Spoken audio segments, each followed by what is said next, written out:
Bon vendredi la team de pirates que je kiffe. On se retrouve ce soir à 19h pour parler de la formation qui est sortie cette semaine, lune de miel. Comprendre la lune de miel, qu'est-ce qui se passe dans la tête de votre conjoint quand il est en lune de miel avec maman, comment ça va se terminer et surtout comment vous allez pouvoir vous recréer les conditions d'une lune de miel avec votre conjoint.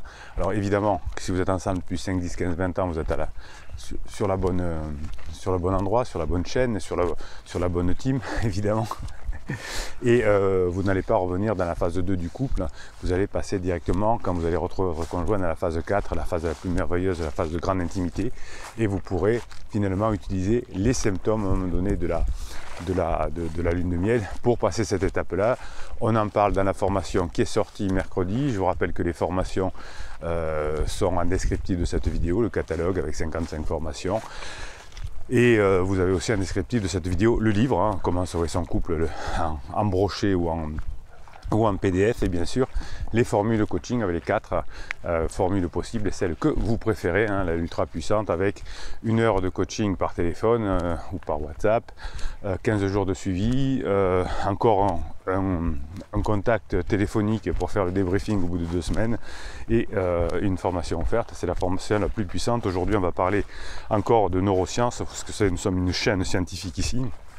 Et ici on bosse sur ce qui se passe dans le cerveau, ce qui se passe dans la relation humaine de façon profonde. Nos connaissances s'améliorent, deviennent de plus en plus pointues chaque jour au fur et à mesure que ce que vous me dites, que je découvre depuis 1999 est confirmé par la recherche.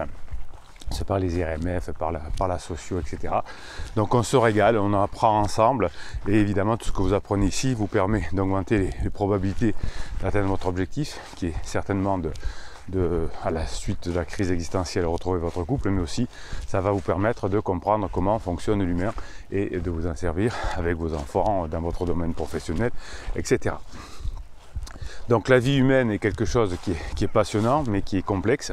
Hein, les êtres humains on est tous des complexes et finalement tout ce qui est fonctionnement de couple est un mystère. Hein, quand on n'est pas dans les neurosciences, on est dans quelque chose qui reste un mystère. Et quand on est un mystère, on se fait attaquer. On se fait attaquer par des moustiques. Et quand on est dans un mystère, effectivement, on a un peu de mal à comprendre. Aujourd'hui, on a une technologie qui s'appelle l'imagerie cérébrale, hein, qui nous permet de compléter finalement tout ce que l'on voit nous en coaching depuis longtemps et qu'on arrive à démontrer. Et ça, on se régale. Hein. Vous savez que pendant la lune de miel, on en reparlera ce soir à 19h dans le live, hein, on dit que finalement le monde a été construit pour nous, on est des flammes jumelles, rien ne vaut la peine d'être vécu sauf notre rencontre, pour nous c'est pour toujours, etc. Hein, donc ça c'est un phénomène que l'on connaît bien pendant la lune de miel et qui vient s'estopper au bout de quelques semaines, d'autant plus rapidement qu'il n'y a pas d'enfant évidemment qui va venir au monde et d'autant plus rapidement que finalement votre relation n'étant pas terminée, le deuil n'étant pas fait, eh bien si ça s'améliore entre vous par le système des vases communicants, eh bien la lune de miel ne va pas durer bien longtemps, quelques semaines tout au plus.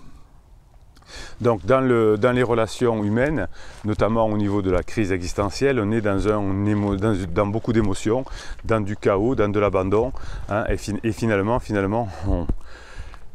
on cherche à expliquer ses sentiments, ses émotions, tout ça, on est très très perdu, hein, on voit beaucoup de psy, de coachs qui sont perdus dans ces explications, qui sont restés sur des notions de pouvoir dans le couple, etc. Et finalement quand on décrit ce qui se passe de manière scientifique, eh bien effectivement tout devient clair, hein. Si vous êtes adepte de cette team, de cette famille de pirates, vous avez compris maintenant comment fonctionne le couple. Alors après c'est un peu compliqué parce qu'il faut bosser, hein. C'est pour ça qu'il y a les formations et le coaching pour faire ce qu'il faut, avoir le bon rôle, sortir de ces blessures de l'enfance pour acquérir un nouveau rôle, monter dans l'hélicoptère, etc. Tout ça on apprend à le faire dans les formations.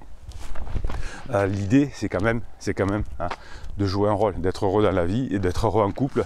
Et si vous avez les bons fonctionnements du couple, eh bien vous allez bien faire fonctionner votre couple.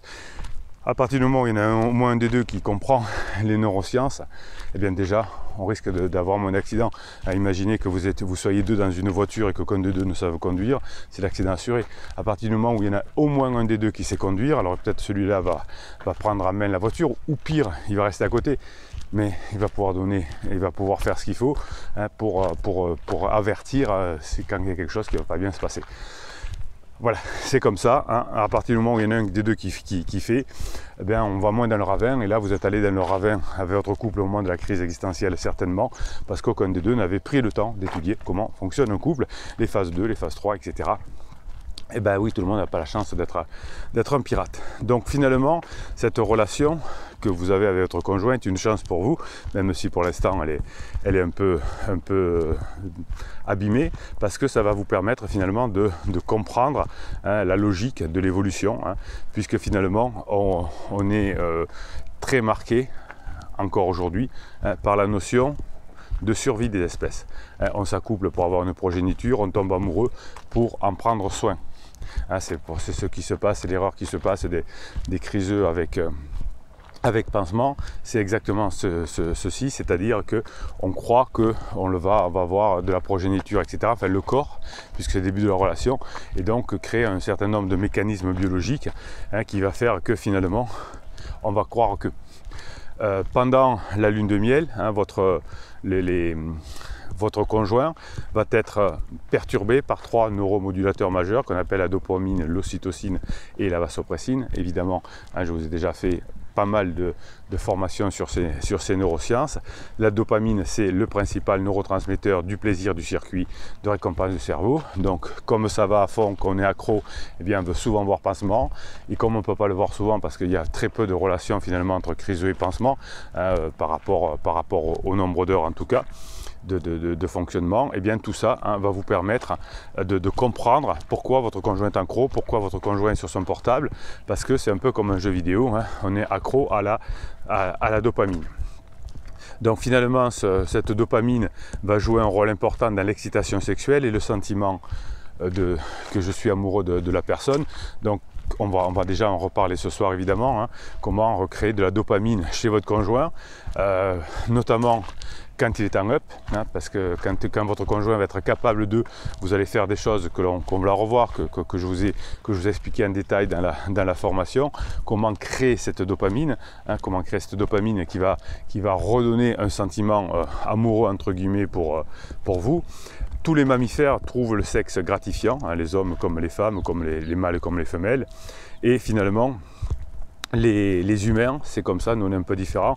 On va enregistrer le partenaire individuel comme gratifiant hein, lorsque par exemple nous regardons le visage de notre proche, notre circuit de récompense, hein, qu'on appelle le nucleus accumbens, mais aussi le striatum et le VTA, va être inondé de dopamine, un peu lorsque vous avez, comme on prend de la drogue, ou quand on a une relation sexuelle intense. C'est pour ça que je vous dis, si votre conjoint vous propose des relations sexuelles, n'écoutez pas les psys, n'écoutez pas les amis qui disent oui mais il veut tout et rien, et il te trompe et tu continues à faire l'amour avec lui, punis-le comme si c'était un enfant. Les conseils des amis, c'est souvent des conseils qui donnent aux enfants, punis-le, mais lui ne fait c'est. Non, ça ne marche pas.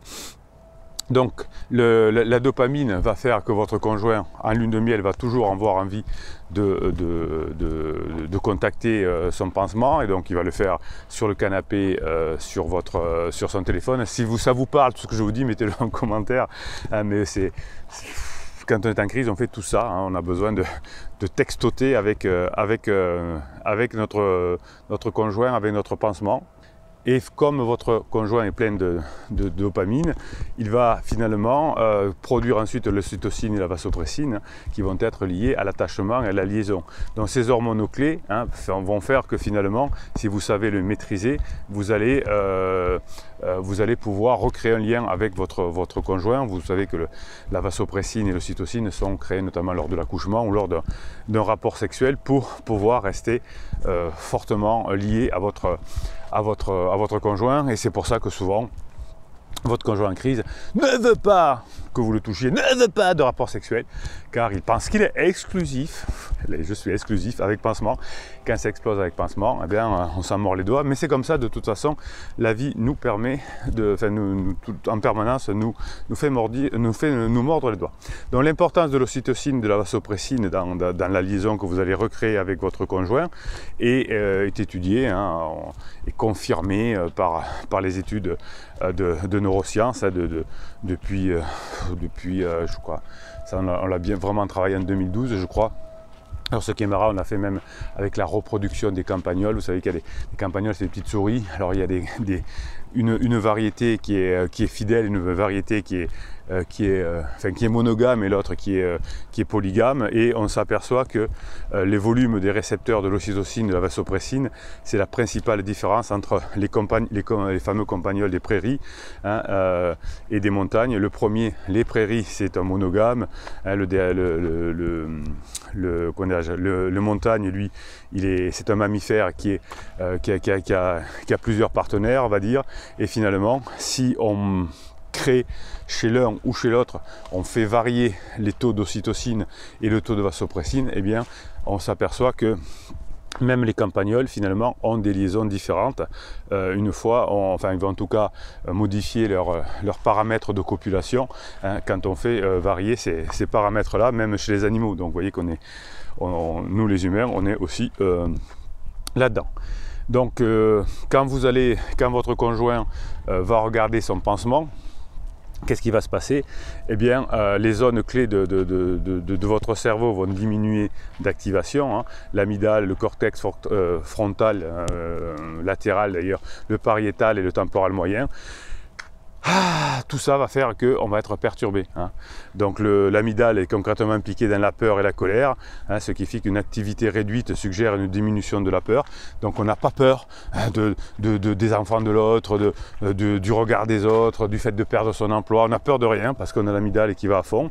Et cela peut expliquer pourquoi votre conjoint en crise et avec pansement se sent en sécurité, heureux dans les bras de l'être bien-aimé, qu'il est particulièrement vénère, déçu ensuite et qu'il a beaucoup de ressentiments quand il s'aperçoit, ou qu'elle s'aperçoit évidemment, votre conjoint, je parle, quand il s'aperçoit que tout ça était du vent, qu'il a été trompé, et donc finalement le pansement devient un paria à ce moment-là.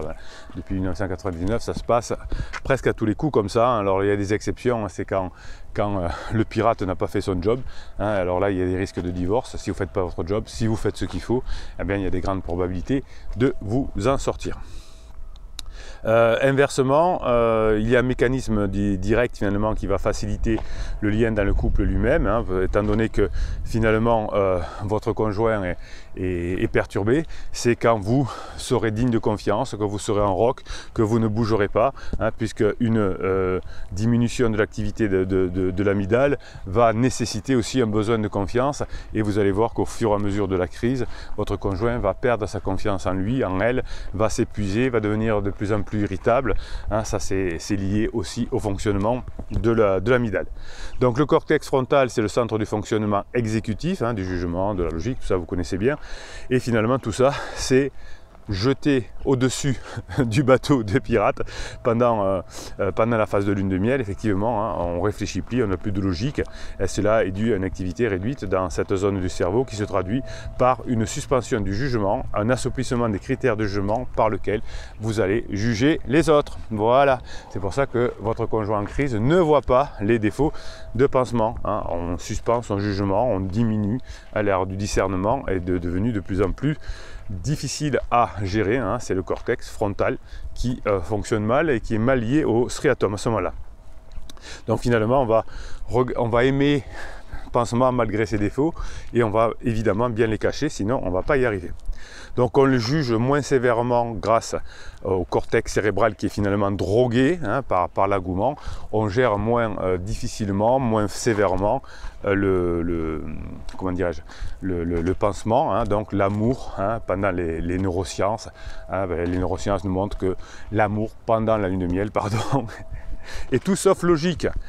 Donc finalement, pendant la lune de miel, eh bien, on va avoir une diminution des aires cérébrales qui sont associées à la mentalisation et à la théorie de l'esprit.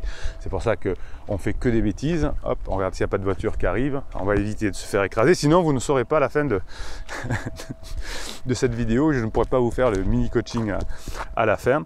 Effectivement, la mentalisation, la théorie de l'esprit, c'est-à-dire le cortex préfrontal, la jonction pariéto-temporelle et évidemment les pôles temporaux, tout ça finalement sont des structures qui sont chargées de pouvoir identifier les émotions des autres et de leur attribuer une raison.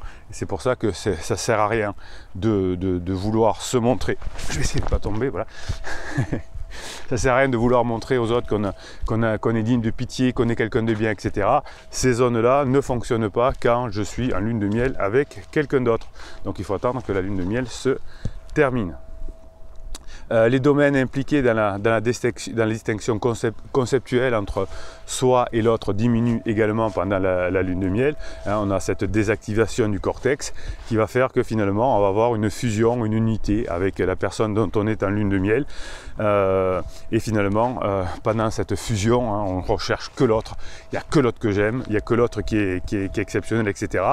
Donc je ne fais plus de distinction quand je suis en lune de miel entre moi et l'autre. Voilà. Et au bout d'un moment, évidemment, cela explique beaucoup de choses, c'est qu'une fois que tout ça va se terminer, toute lune de miel se termine, eh bien on va voir comment est fait l'autre et on va être vraiment déçu. Il va y avoir des prises de tête et comme vous êtes un pirate et qu'en attendant vous aurez fait ce qu'il faut, vous aurez passé des bons moments, vous aurez montré que vous tenez à votre couple et vous montrez que vous avez changé, eh bien c'est là que vous récupérerez le magot. Vous voyez que c'est simple. Si vous tombez en lune de miel, si vous avez un petit chou vous aussi, sachez comment ça fonctionne, sachez que vous êtes perturbé par vos hormones, par vos neuromodulateurs. C'est technique peut-être, mais vous vous régalez, je sais, quand je vous prouve scientifiquement ce qui se passe dans le cerveau de votre conjoint, que ça rejoint parfaitement avec ce que vous vivez.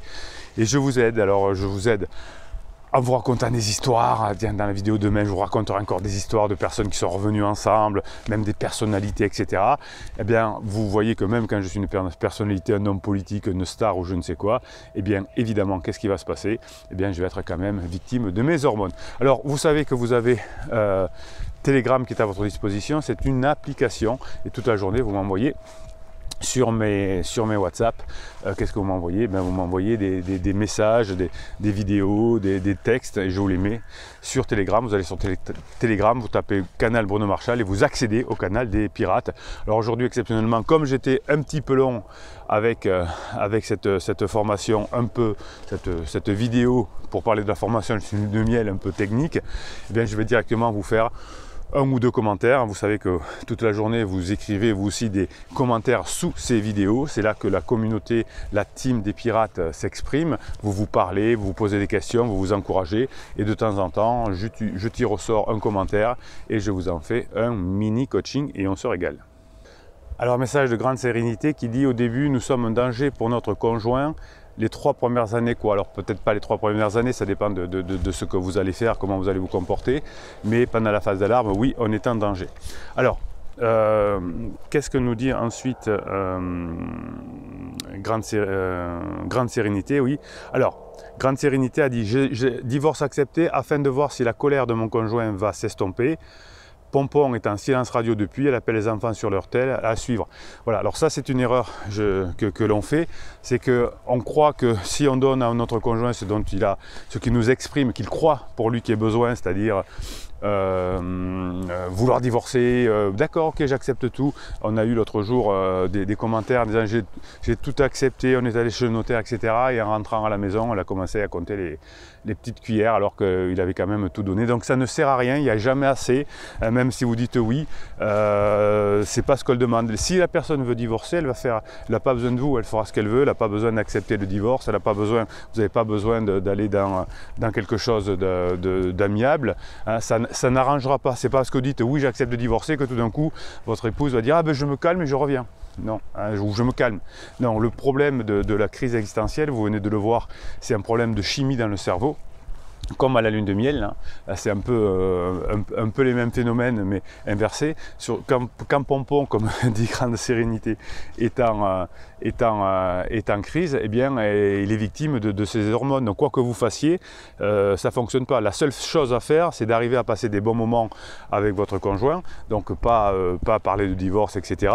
Là, ce qui s'est passé pour Grande Sérénité, si vous avez suivi, c'est qu'il a pris un coup de sang parce que comment ça s'appelle, Pompon était de mauvaise humeur, il n'a pas laissé rentrer chez lui, chez elle, alors qu'il venait apporter des choses que les enfants avaient oubliées. C'est débile évidemment, hein, c'est débile, mais c'est pendant la crise, on est débile, on n'a pas le sens de jugement, je viens de vous l'expliquer avec la lune de miel, c'est-à-dire que si Pompon est en lune de miel et qu'en plus elle est en crise, eh bien, il n'y a pas l'air de la logique qui fonctionne. Donc c'est pour ça que pour l'instant, elle ne peut pas, elle fait des choses tout à fait pas terribles. Et comme Grande Sérénité, tout d'un coup, l'a pris pour lui, pour son ego, etc., ce qu'on peut comprendre, hein, c'est dur, eh bien, il a fait l'irréparable, c'est-à-dire qu'il a accepté le divorce. Alors peut-être qu'il va réussir à rétropédaler derrière, mais ça va être compliqué. Une fois qu'on a dit oui, qu'ensuite on dit non, c'est plus compliqué, c'est-à-dire qu'on n'est plus congruent, on n'est plus cohérent. Donc évitez ce genre de choses, on souhaite tous à Grande Sérénité, finalement qu'à la fin de la crise de son conjoint ils soient toujours ensemble, mais évitez ce genre d'erreur. Hein, voilà, on fait comme on peut, on n'en veut pas du tout à Grande Sérénité, on est dans son camp, c'est un pirate, on est à fond avec lui. Mais effectivement, hein, si vous faites des interdits, ça retarde le moment où vous allez revenir ensemble. Voilà.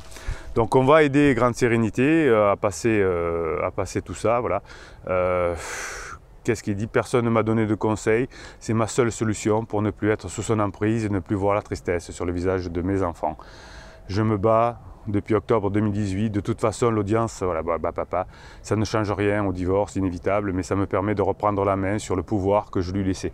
Non, non, non, non, Grande Sérénité, le couple c'est pas une notion de pouvoir. Je sais pas où vous lisez ça, je sais pas quel coach vous suivez, j'en sais rien, si vous suivez quelqu'un hein, peut-être, mais le couple c'est pas une notion de pouvoir. Chaque fois que vous utilisez le mot pouvoir, c'est pas ça un couple. Un couple, c'est passer des bons moments ensemble, etc. À partir du moment où vous avez cette philosophie de pouvoir, c'est pas où l'on recherche. Allez, Grande Sérénité, on va se reprendre. Peut-être que vous serez heureux avec quelqu'un d'autre. Hein. Elle sortira de sa crise de toute façon. Avec vous ou quelqu'un d'autre, elle en sortira quand même. Ça, c'est vous qui voyez. Voilà, bon, mais écoutez, on est de tout cœur avec vous. Évitez ce genre de choses, mes pirates adorés. Hein. En tout cas, là, quand on arrive à des situations comme ça, c'est-à-dire qu'on est allé très très loin, hein, on espère que ça va s'arranger. Mais évitez d'aller aussi loin que Grande Sérénité. On est de tout cœur avec vous. Forza, Grande Sérénité. Allez, Bruno Marchal, on vous dit, on se retrouve ce soir à 19 h pour le live. En attendant, Bruno Marchal, il vous dit, passez la journée que vous méritez.